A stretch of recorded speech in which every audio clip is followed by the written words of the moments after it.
Good morning students, स्वागत है आपका मेरे यूट्यूब चैनल इनोवेटिव आशुतोष पर। बच्चों, आज आइए फिर से जानते हैं एक नए स्ट्रक्चर के बारे में जो कुछ इस तरह का होगा। उसमें होंगे आपके कॉजेटिव वर्ब्स, जिसको कि हिंदी में आप बोल सकते हैं प्रेरणार्थक क्रिया। प्रेरणार्थक क्रिया क्या होती है? जब कोई काम, जब कोई कार्य किसी की प्रेरणा से हो, वह मेरी प्रेरणा से हो या किसी दूसरे आदमी की प्रेरणा से हो, तो ऐसी क्रियाओं को बोलते हैं हम प्रेरणार्थक क्रिया, या फिर इंग्लिश में कॉजेटिव वर्ब्स। Causative verbs. तो आइए जानते हैं कि कॉजेटिव वर्ब्स वाले सेंटेंस कैसे बनाएंगे।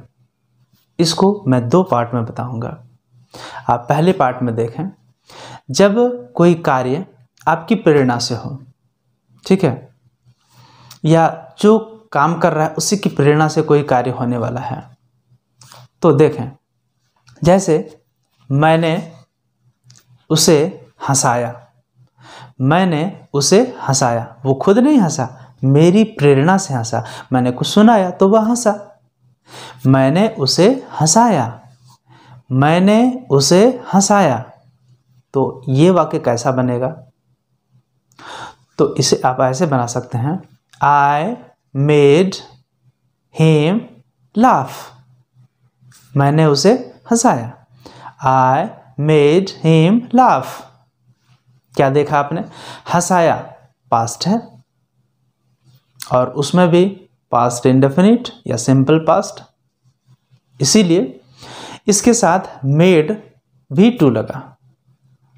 इसके बाद जो वर्ब लग रहा है वह V1 लग रहा है, ठीक है। तो I made him laugh।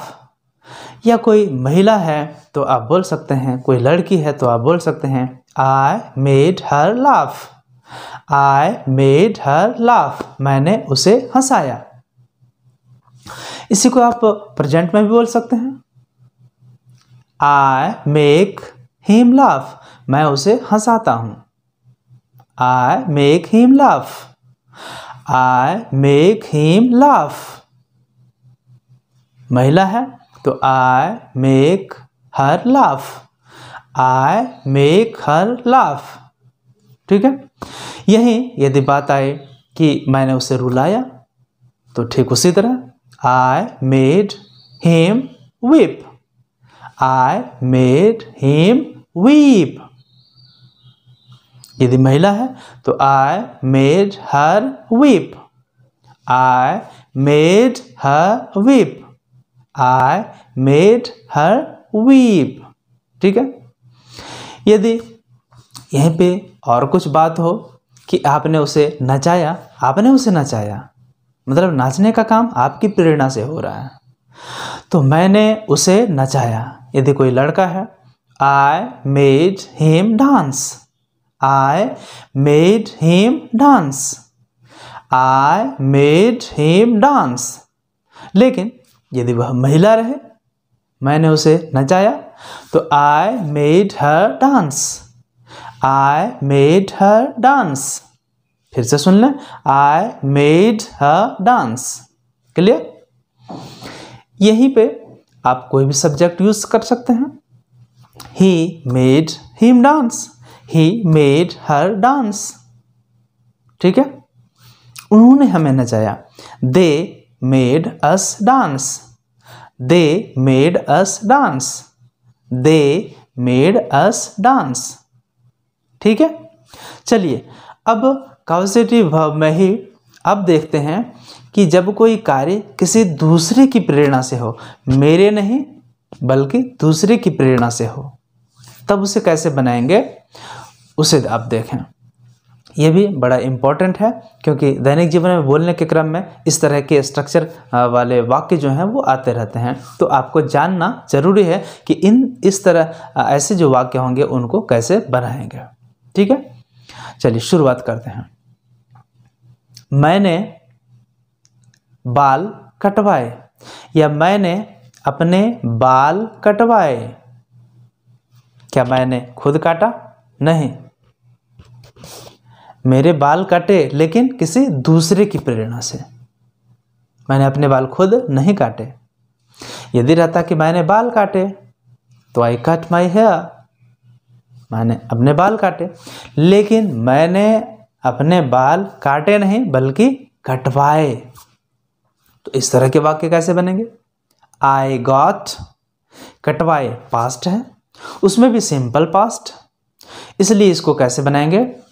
I got my hair cut. ध्यान देंगे अंतिम का जो वर्ब है वो V3 है। I got my hair cut, I got my hair cut, I got my hair cut. इसके पहले जो जहाँ पे मेक लग रहा था वहाँ जो अंतिम वर्ब था वो V1 था। यहाँ अंतर क्या है? अंतिम वर्ब V3 हो गया। तो इस तरह के वाक्यों की संरचना आपको मालूम होनी चाहिए। इसी तरह का अगले वाक्य को लेते हैं। मैंने घर बनवाया, मैंने घर बनवाया, मैंने घर बनवाया। I got a house built, I got a house built. बनवाया simple past, I got a house built, मैंने घर बनवाया या मैंने एक घर बनवाया। अगला सेंटेंस लेते हैं। मैंने उसे पिटवाया, मैंने पीटा नहीं, मैंने बिल्कुल नहीं पीटा, मैंने किसी से पिटवाया। मैंने उसे पिटवाया तो कैसे बनेगा? I got him beaten, I got him beaten, I got him beaten. तो मैक्सिमम जो सेंटेंसेस थे उसको मैंने बनाया आए करके। आप इसे दूसरे तरीके से भी बना सकते हैं।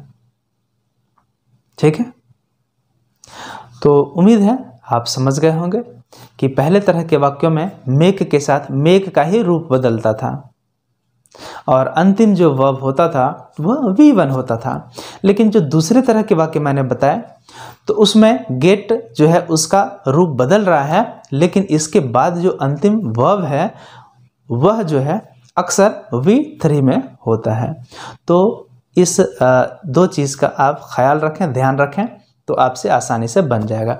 तो आप अपनी कॉपी में इस तरह की वाक्यों की संरचना को नोट कर लें और जो भी आपके दिमाग में प्रश्न आ रहे हैं उसे कमेंट बॉक्स में लिखें, या जो भी आपका वाक्य बनता है दैनिक जीवन में इस तरह के बोलने वाले उसको आप नोट कर लें और उसे बनाने की कोशिश करें।